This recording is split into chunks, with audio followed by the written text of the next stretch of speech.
Ce lundi 2 juin, aux environs de 10 heures, après le démarrage des épreuves écrites du DEF, de fortes détonations ont été entendues aux abords du camp militaire de Tombouctou.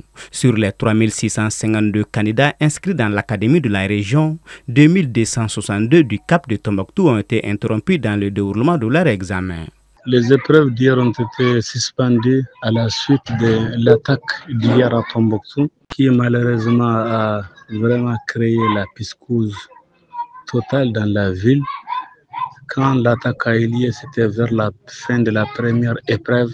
Nous sommes parvenus à maintenir les candidats dans les différentes salles de classe pour au moins savoir ce qui se passe. Dans un communiqué de l'état-major général des armées, les FAMA ont déjoué une tentative d'infiltration des combattants terroristes au camp et à l'aéroport de Tombouctou.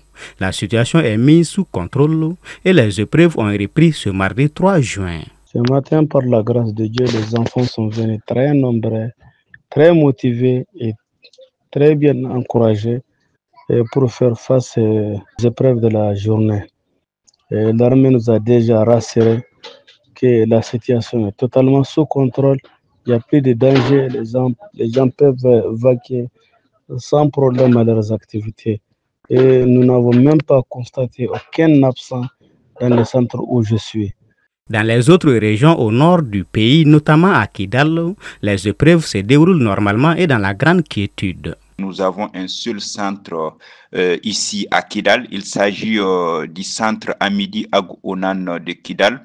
Et j'avoue que cet examen, en tout cas, s'est passé dans des conditions sécuritaires très attendues parce que ici, nous avons un dispositif sécuritaire très professionnel qui assure la sécurité de cet examen à dimension nationale.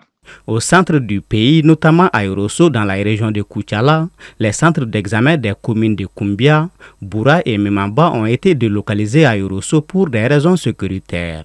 Pour rappel, ces épreuves écrites du DEF se poursuivent jusqu'au mercredi 4 juin prochain.